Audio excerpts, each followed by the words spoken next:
Muy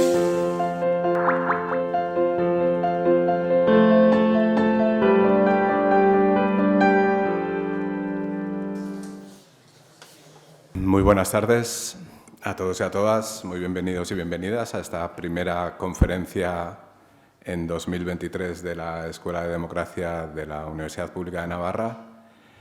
Aprovecho para comentar que ya están todas las charlas programadas de aquí a verano. Lo digo muy rápidamente. Los siguientes meses van a venir la magistrada Natalia Velilla, Juan Soto Ibars, el escritor, que repite, viene por segunda vez, y el filósofo Santiago Albarrico. Tenéis ya la información colgada en la web de la Escuela de Democracia. Pero quien nos acompaña hoy es Elisa de la Nuez, a la que voy a presentar muy rápidamente y lo voy a hacer desde tres perspectivas. La primera es la profesional. Ella es abogada del Estado desde 2008, ahora mismo está en excedencia, pertenece a los consejos, es consultora de varias empresas y es ella misma socia fundadora de una consultoría y Claves. Desde el punto de vista académico ha impartido clases en la Universidad Complutense, en ICADE y en la Universidad San Pablo CEU. Y desde el punto de vista intelectual, que es un poco el motivo por el que está aquí, se puede decir que es una activista de la regeneración democrática, se puede y se debe decir. Ella fundó en el año 2010 un blog que se llama Hay Derecho, que es un blog muy recomendable para acercarse a las cuestiones de actualidad, primero con rigor jurídico, porque los que dirigen, los que llevan el blog, son notarios o son juristas de enorme prestigio y eso se nota enseguida en la lectura de sus textos, y segundo, con una enorme calidad crítica, diríamos así. Son análisis que se acercan a la realidad de lo que está ocurriendo en España desde una perspectiva muy crítica y, a mi juicio, muy necesaria. A mí me gusta decir que el 15M supuso una pequeña revolución en la política española, de la que no solo surgió, como suele decirse, incluso por el propio partido, no solo surgió el espacio de Podemos, sino que surgió toda una manera diferente de ver la política española. Surgió también, o recibió un impulso desconocido hasta entonces, Ciudadanos, y surgió una suerte de indignación que nos identificaba a una inmensa mayoría. Los porcentajes de apoyo al movimiento 15M en los inicios eran del 80% aproximadamente. Yo creo que de ese impulso inicial salen muchas cosas buenas y creo que una de esas cosas buenas no es que Hay Derecho salga del 15M ni muchísimo menos, pero sí que, digamos, la raíz crítica, la raíz de indignación es un poco la misma. Y en ese sentido, o se puede decir que es o que recibe un impulso de ese movimiento que también fue en sus orígenes, desde luego, un movimiento regenerador. Pero, en fin, de todo esto y de mucho más, seguro que nos hablará Elisa, a la que desde aquí agradezco su presencia en la Escuela de Democracia y a la que cedo la palabra. Muchísimas gracias por estar aquí.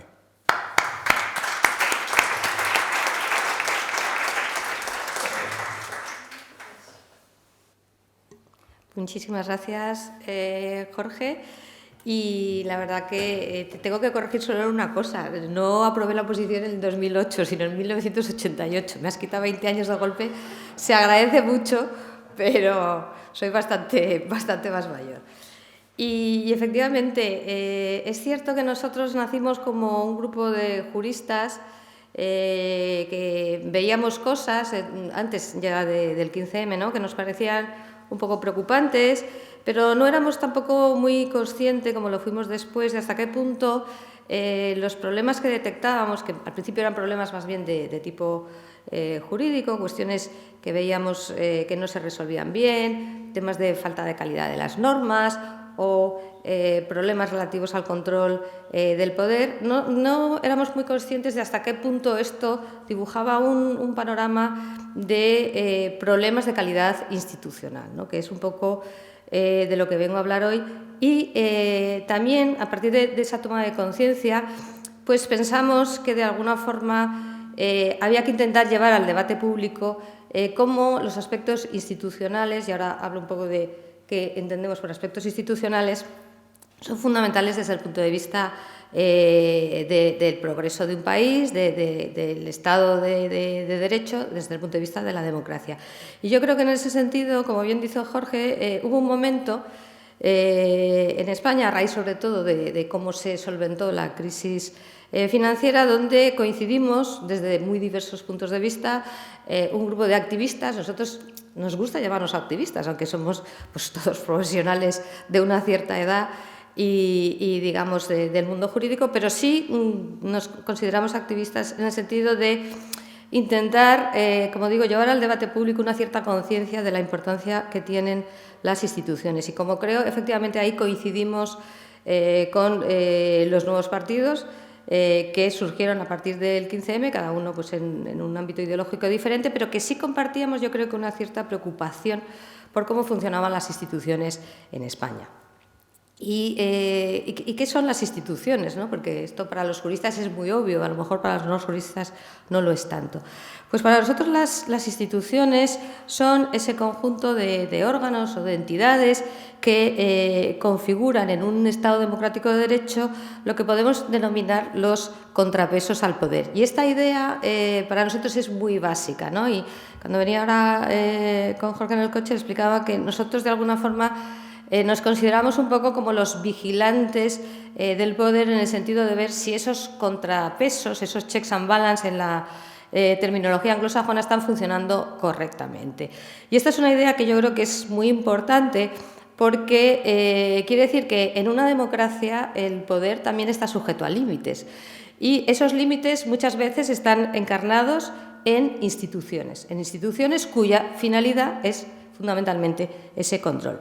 Y yo creo que enseguida lo van a entender con ejemplos prácticos que han pasado hace muy poquito, ¿no? Efectivamente, si se acuerdan las últimas semanas o la última semana de diciembre, justo antes de las Navidades, tuvimos algo que parecía una especie de crisis constitucional. Yo, de hecho, la llamé así. ¿Por qué? Porque vimos cómo había un choque entre el Poder Legislativo en el Parlamento y el Tribunal Constitucional. Y además vimos, que eso quizá fue lo más preocupante, cómo desde un lado y otro del espectro político se hablaba de golpe de Estado, que claro, hablar de un golpe de Estado en una democracia como la nuestra son palabras mayores, ¿no? Y esto se dijo en el Parlamento. Entonces, es importante entender qué es lo que estaba pasando, ¿no? Y yo creo que además con esto de lo que estaba pasando en diciembre vamos a ir un poquito hacia atrás para otra idea que también me parece muy importante, que es que estos límites al poder, estos contrapesos se han ido erosionando con el paso del tiempo, están perfectamente diseñados en nuestra Constitución. Nuestra Constitución dibuja una democracia liberal representativa y, por tanto, con esos contrapoderes, con esos límites. Es una Constitución, en ese sentido, como tantas otras de otras democracias europeas, pero con el paso del tiempo, pues esos límites, esos contrapoderes se han ido erosionando. Y esa erosión tiene además una causa muy clara, que es la tendencia, por otra parte natural, del poder, o en este caso de los partidos políticos, de ocupar esas instituciones de contrapoder, es decir, de intentar que cuando ellos ejercen el poder, pues esos límites no funcionen, no estén menos operativos o sean menos relevantes. Esa sería un poco la historia. Lo que pasa es que hay momentos, y yo creo que eso pasó en Navidades del 2022, un poco antes, donde todo eso que venía pasando y que era una especie de lluvia fina, de repente cristaliza, ¿no? Y entonces a mí me gusta hablar también un poco de lo que pasa con el cambio climático, ¿no? Sabemos que hay un cambio climático, que hay un calentamiento global, pero a lo mejor en el día a día no somos tan conscientes hasta que de repente pues hay pues lo que nos pasó en Madrid, por ejemplo, ¿no? Una Filomena, y entonces todo el mundo dice, anda, esto es consecuencia del calentamiento global. Pues yo creo que aquí un poco lo que pasó en diciembre del año pasado fue un poco eso. Aquí cristalizó un proceso de deterioro paulatino de las instituciones que nosotros asociamos a ese, desvirtuar esa capacidad de control, y de repente pues se puso de manifiesto, ¿no? Entonces, la causa, como saben, la causa inmediata era que se iba a tramitar unas enmiendas del proyecto de ley de modificación del Código Penal, que incluía ahí también cosas muy discutibles, como era la reforma del delito de malversación o la desaparición del delito de sedición, pero es que además, como había un problema de bloqueo en el Tribunal Constitucional, que a su vez se derivaba, porque esto, claro, se derivaba del bloqueo del Consejo General del Poder Judicial, pues se intentó meter una enmienda, digamos, un poco así, a última hora, precisamente para, digamos, desbloquear los nombramientos en el Tribunal Constitucional. Y muy brevemente, porque esto también parece un puzzle, pues el Tribunal Constitucional tiene 12 miembros que se renuevan por terceras partes, tocaba renovar una tercera parte, 2 miembros tenía que nombrar el Gobierno y 2 el Consejo General del Poder Judicial, que a su vez lleva bloqueado desde hace más de 4 años porque no ha habido renovación y al que una ley le obligaba a nombrar a sus 2, digamos, candidatos en septiembre del 2022, lo que no había pasado. Es decir, una especie de culebrón o de muñecas rusas donde vas levantando y vas viendo que hay un problema institucional, que viene otro problema institucional, que viene otro problema institucional y que al final, pues de repente, explota, ¿no?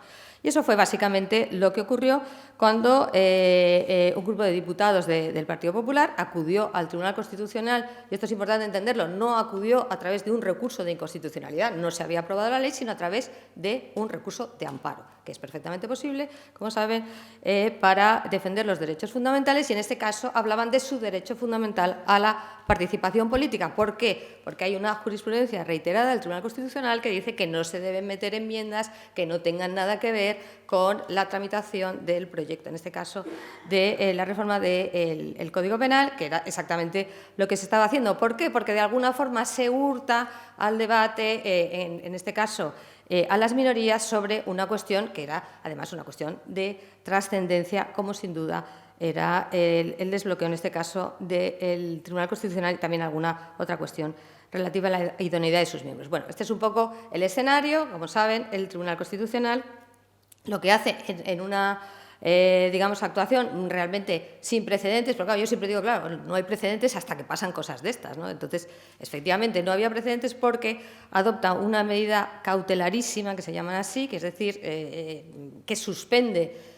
Al final no la suspendió en el Congreso, sino en el Senado, pero ahora voy a eso también, que es muy interesante. Suspende, digamos, la tramitación de las enmiendas porque, y la suspende además sin audiencia de la otra parte, porque es una medida cautelarísima, tienen que ir muy rápido, porque entiende que si finalmente se aprueba esas enmiendas, pues realmente ya no habría fundamento, o sea, no habría fundamento, quedarían, el recurso de amparo quedaría sin objeto. Esta es la parte técnica, pero claro, aquí lo que interesa, aparte de la parte técnica, es la parte política, que es efectivamente lo que se vivió como una especie de choque entre dos poderes del Estado, por una parte el Poder Legislativo y por otro lado el Tribunal Constitucional, que aprovecho para insistir que no forma parte del Poder Judicial, pero, en fin, como ya saben los medios y los políticos, pues mezclan un poquito las cosas, ¿no? En la idea de que no puede de ninguna forma paralizarse la tramitación de una norma en el Congreso de los Diputados, una norma parlamentaria que, por supuesto, emana de la soberanía popular, por un órgano de contrapeso, como es el Tribunal Constitucional.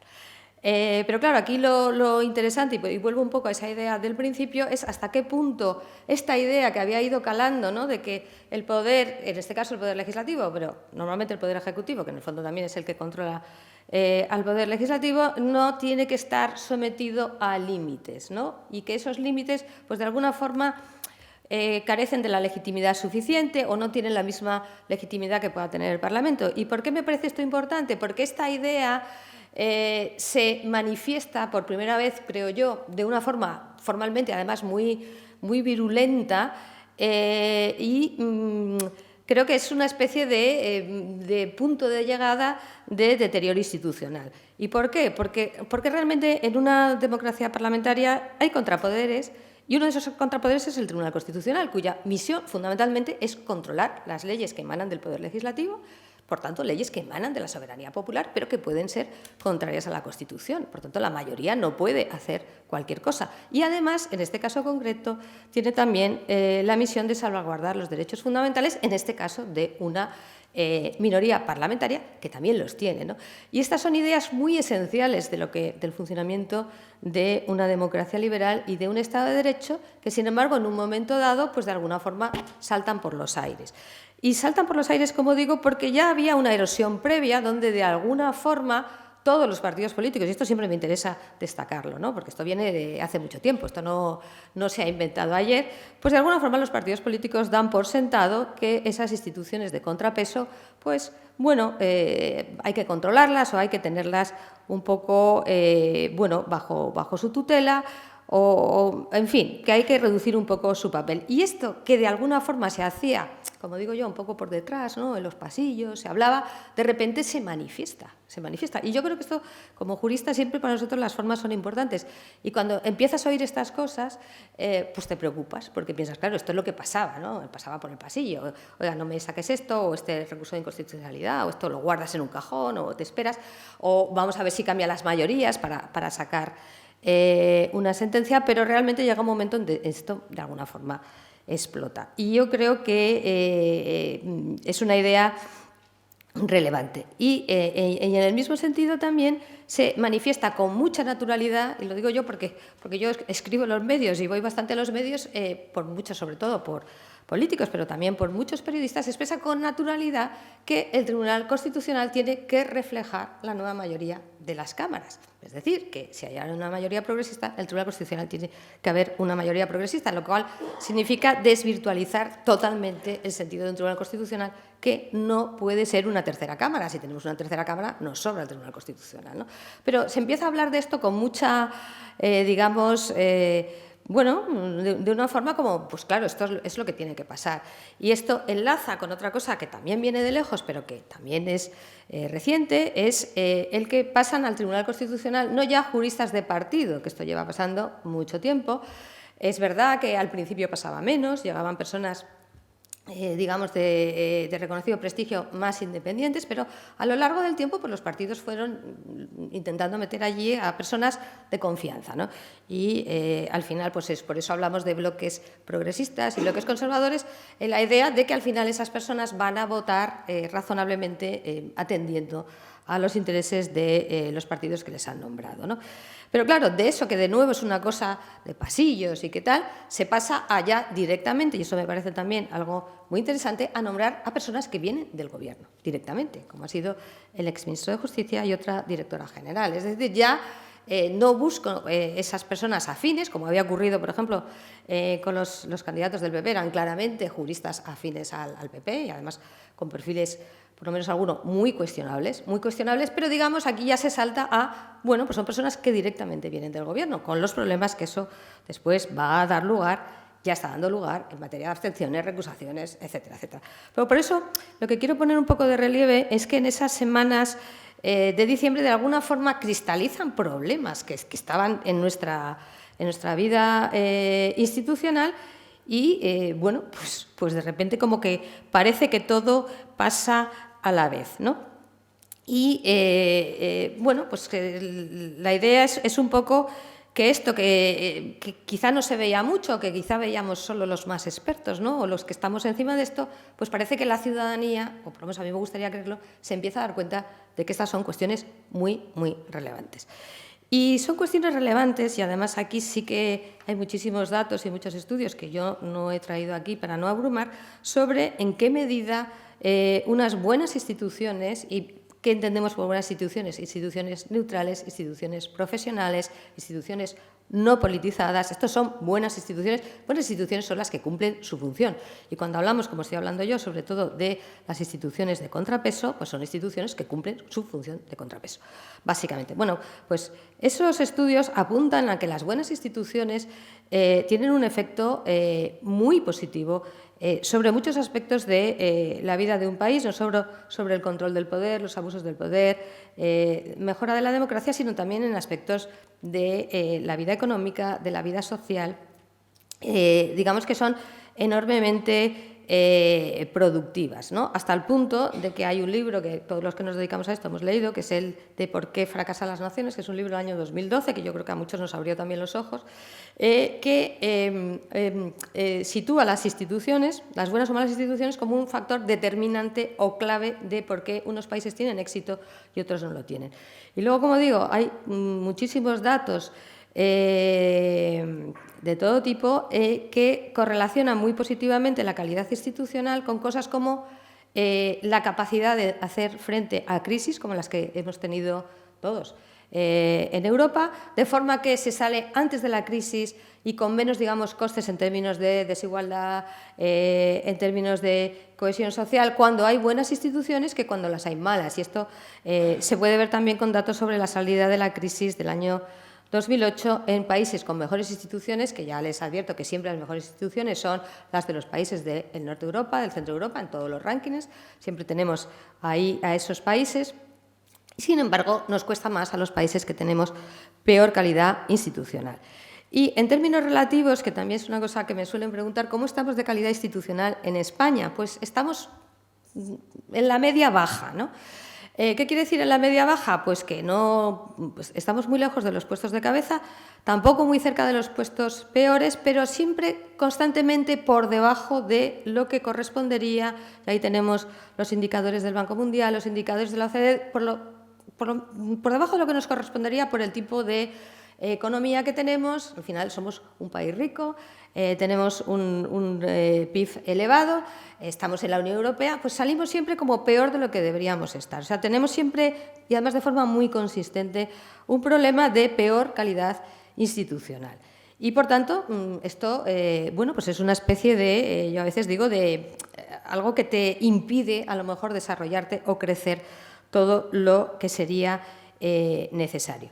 Pero más allá de lo que, como digo, se puso un poco de relieve en diciembre, sí quería revisar algunas cuestiones que tienen que ver con esa idea de ocupación de esos organismos e instituciones de contrapeso, que, como digo, viene de lejos. Esto es importante porque si no parece, uy, es que es culpa del PSOE, es que es culpa del PP. No, no, esto es culpa de todo el mundo, viene desde lejos y probablemente también es un poco, o en alguna medida, culpa de la ciudadanía, o por lo menos la ciudadanía no ha estado todo lo atenta que debió estar a estas cosas, y también de alguna forma uno se va acostumbrando, ¿no? Entonces, tengo aquí varios ejemplos curiosos, algunos muy de primera mano.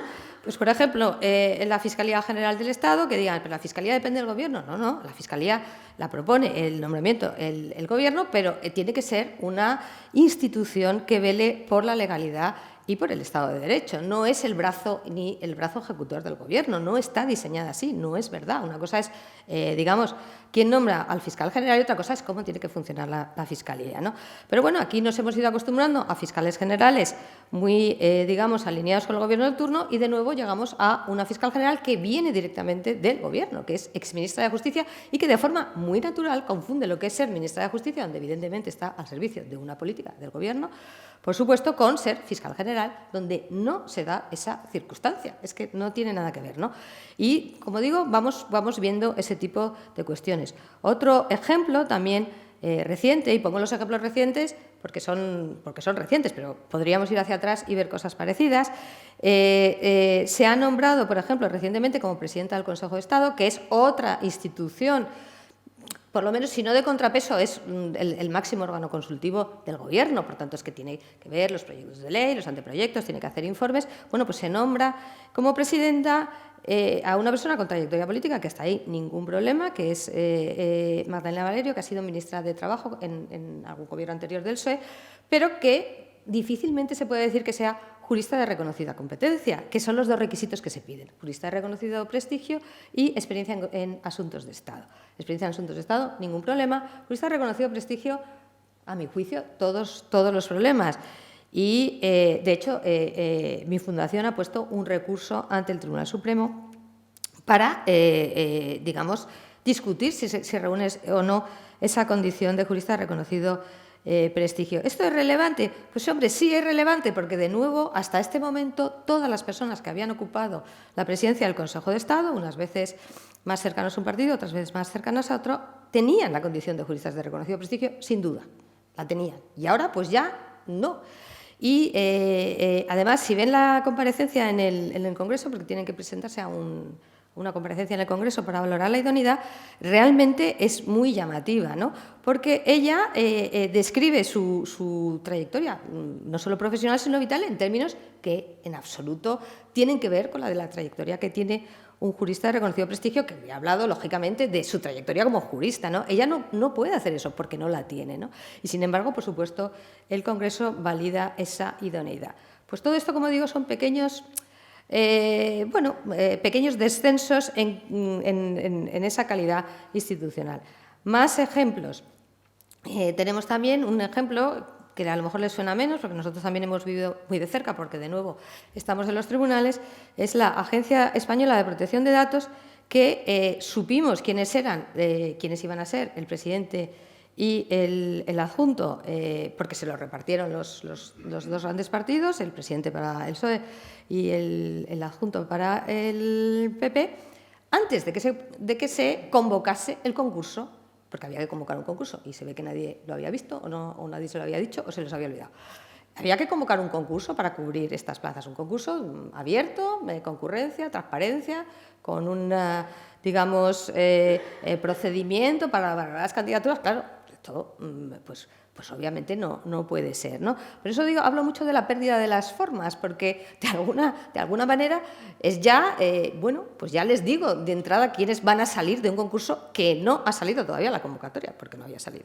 Entonces, pues de nuevo es un recurso que tenemos interpuesto y a ver qué nos dicen, pero son cosas que realmente llaman la atención. Y podríamos seguir hablando de los organismos reguladores, lo mismo, personas más o menos. Acaba de pasar una cosa también muy reciente, con una persona que iba a ser nombrada para el Banco de España, a propuesta del PP, que además la conozco personalmente, es un catedrático de muchísimo prestigio, pero que ha sido ahí objeto de una especie de fuego amigo, porque había firmado un manifiesto a favor de una académica independentista. Pero todo esto lo que quiero decir es que al final, como me decían también esta mañana, es que qué difícil es hacer las cosas bien cuando ya la inercia te lleva consistentemente a hacerlas mal, porque en este caso el PP bien había buscado una persona de prestigio que no tenía ninguna vinculación con el partido, pero resulta que se le había ocurrido firmar un manifiesto o una carta a favor de una líder independentista, y esto inmediatamente da lugar a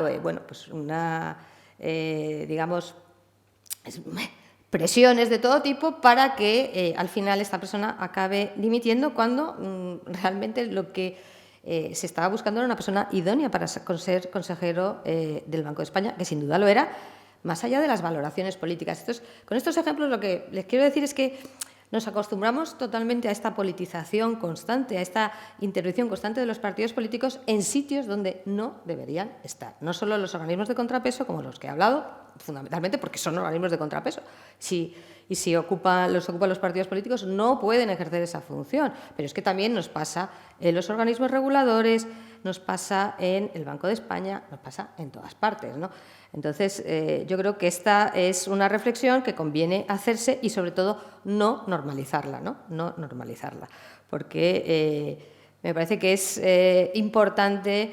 Esto es una frase que yo digo mucho, esto no es normal, ¿no? Entonces, no nos podemos acostumbrar a esto, porque no es normal y porque no pasa en otros países, que también muchas veces me dicen, ¿esto pasa en otros países? Pues así no.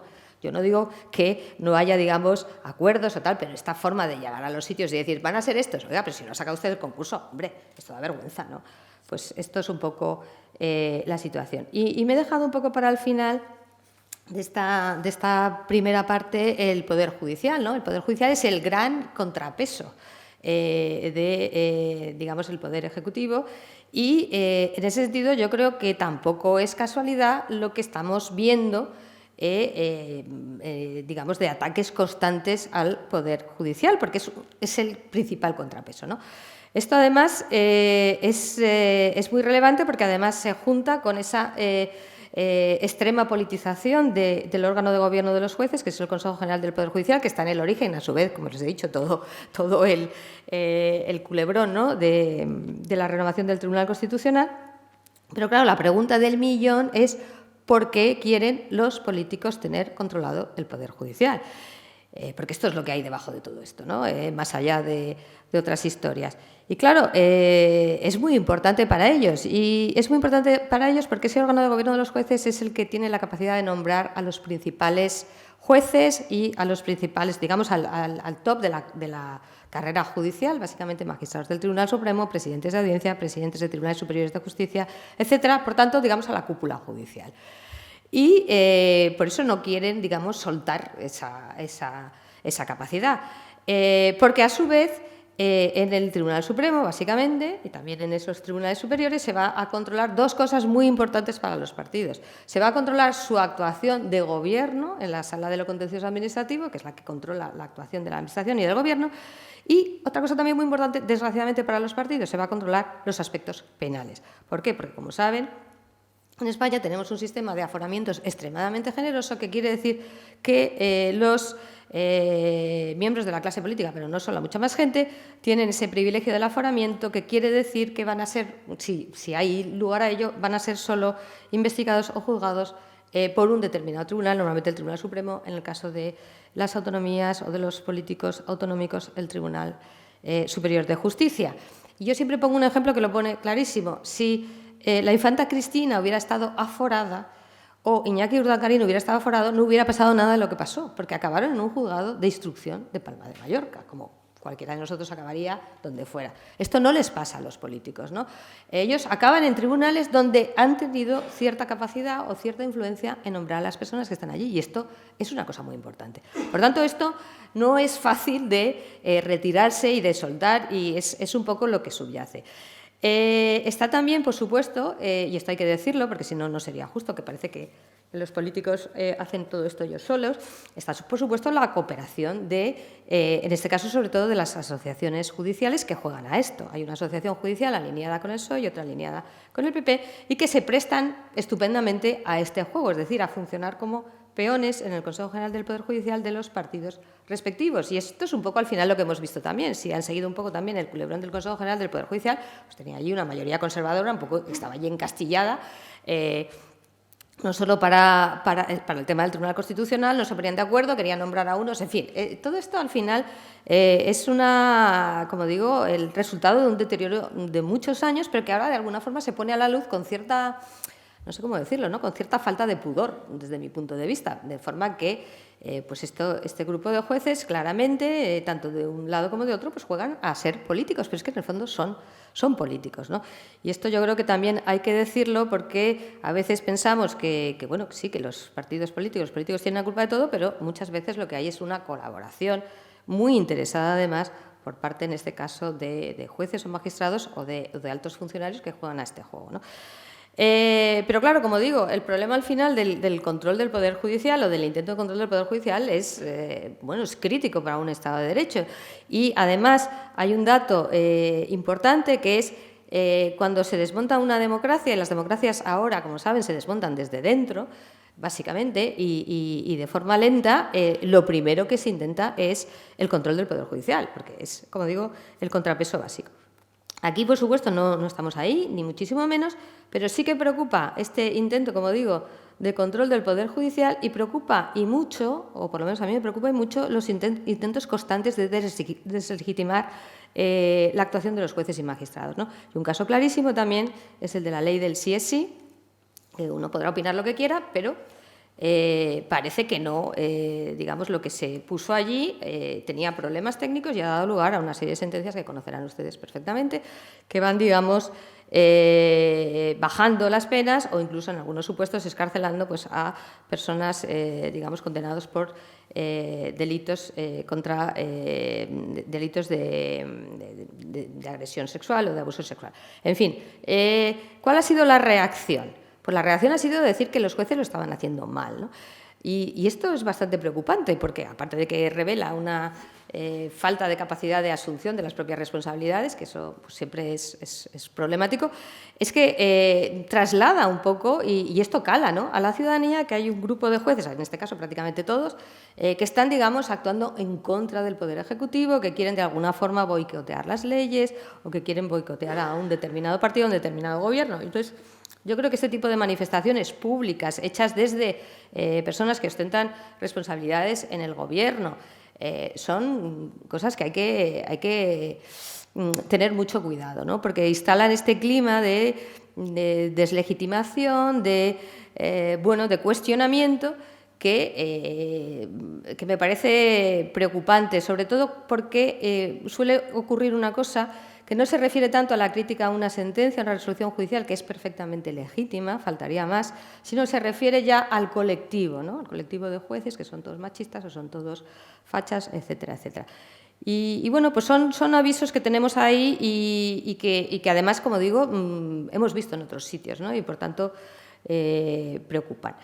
Y otro contrapeso del que se suele hablar menos, pero que también me parece muy interesante, es el de la existencia de una administración pública profesional y neutral.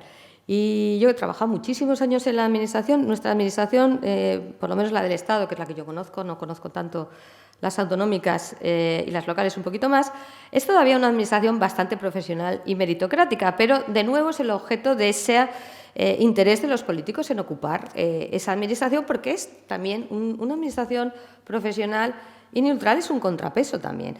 Esto no quiere decir que el poder político no tenga el derecho legítimo, por supuesto, el poder ejecutivo, de dirigir la administración, de sentar las líneas, de acuerdo en su caso con el programa electoral, pero sí hay que hacer las cosas, digamos, bueno, por supuesto, respetando la normativa vigente y también respetando los procedimientos, ¿no? Y que para eso están. Y en ese caso, y en ese supuesto, pues muchas veces te encuentras pues, con los funcionarios profesionales que están allí pues, para ayudarte, pero a veces para decirte por este camino no, o habría que hacer las cosas de otra forma. Y de nuevo esto se tiende a ver como una rémora, como una burocracia, en vez de verlo como una garantía, ¿no? Que en el fondo te voy a ayudar a hacer las cosas mejor para que después no haya ningún tipo de problemas y para que, digamos, todo vaya mejor.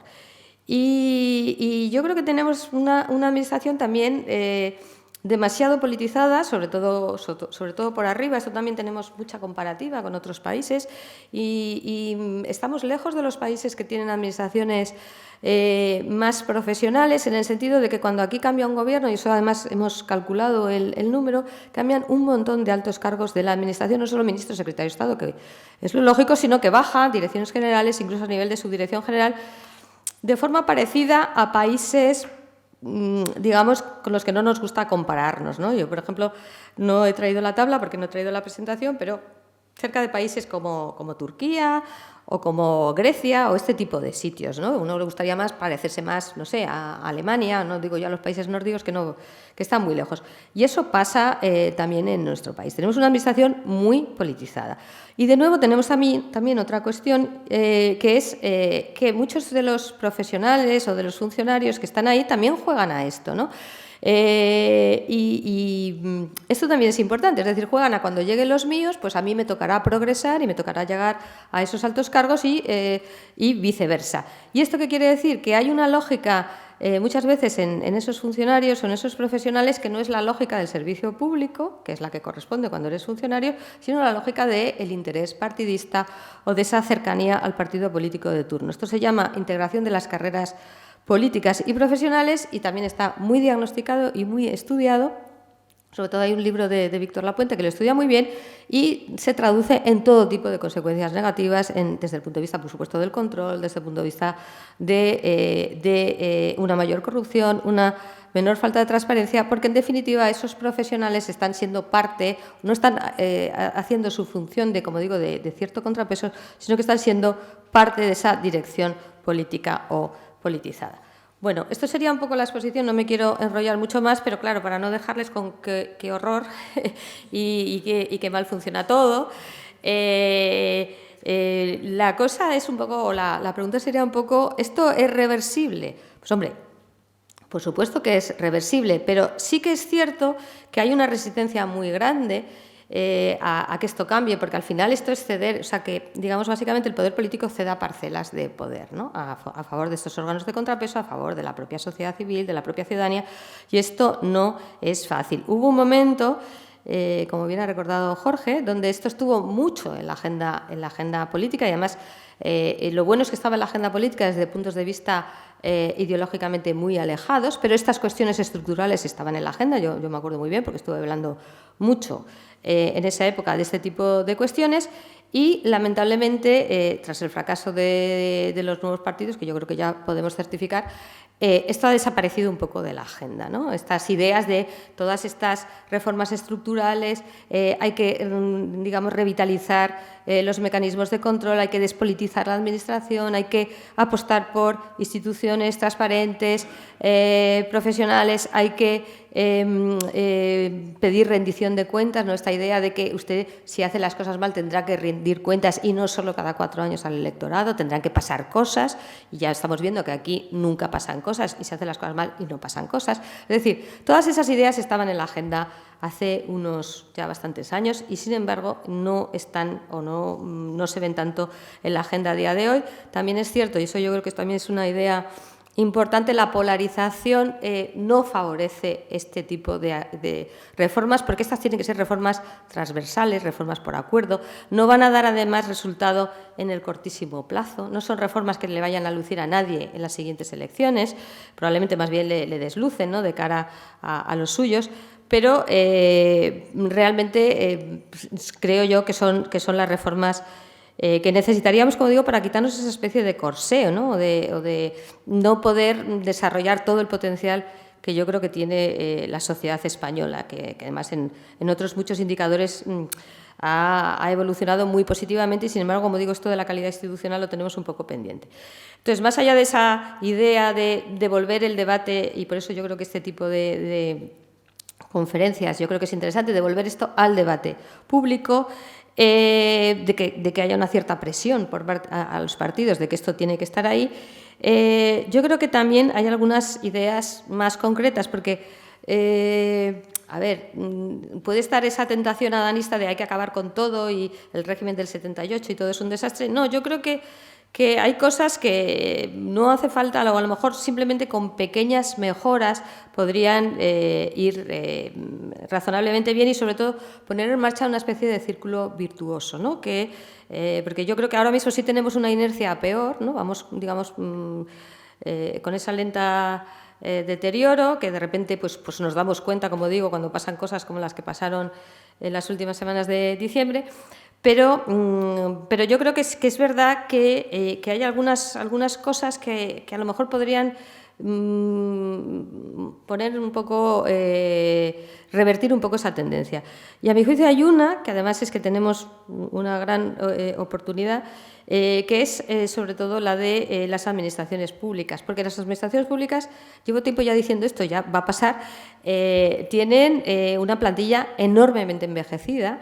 Ya no sé, la última vez que dije esto, la edad media de los funcionarios estaba por 53 años, así que ahora estará por 55, 56.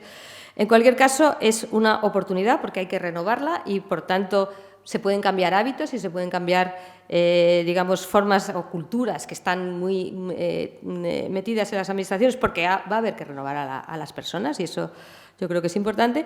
Y, claro, sería también la oportunidad de intentar, como digo, esa profesionalización de las administraciones, que empezaría, a mi juicio, por la dirección pública, ¿no? Y aquí, no sé si lo han ido a hablar, hablamos mucho de dirección pública profesional, dirección pública profesional. Por lo menos vamos a profesionalizar a esa dirección pública, no solo las administraciones, en los entes públicos. No les he hablado de esto, pero tenemos también unos estudios en la Fundación sobre el grado de politización en los entes públicos, en las empresas públicas, las sociedades mercantiles, donde constantemente se están poniendo personas sin experiencia profesional acreditada, sin capacidad profesional, por afinidad a los partidos, y esto también tiene un coste.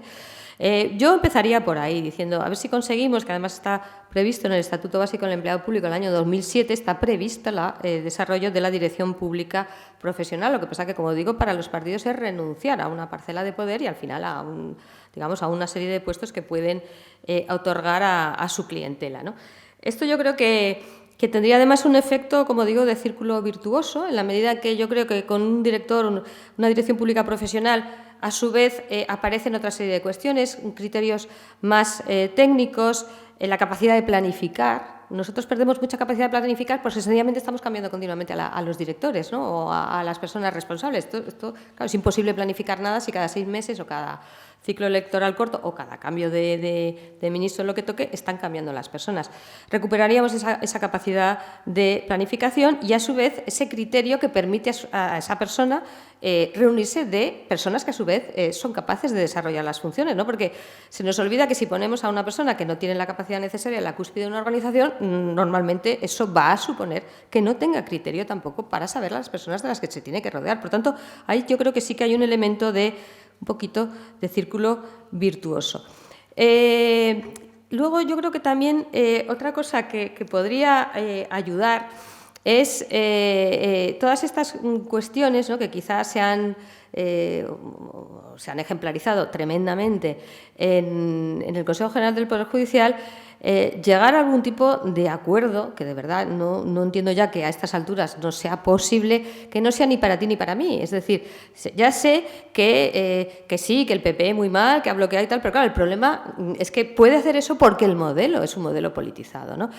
Y llegados a este punto, yo creo, y creo que Jorge lo ha escrito alguna vez, yo propondría algo así como un sistema de sorteo, es decir, por lo menos desvincular los nombramientos de los vocales del Consejo General del Poder Judicial de los partidos políticos. Si tiene que ser por sorteo, yo estoy segura de que no puede salir peor, no puede salir peor, quiero decir, por lo menos serán personas que no le deberán el cargo a ningún partido, ¿no? Entonces, llegado a este punto, yo creo que esto, que a lo mejor hace unos años a mí también me sonaba un poco desesperado, ¿no?, por así decirlo, pues a lo mejor es la solución.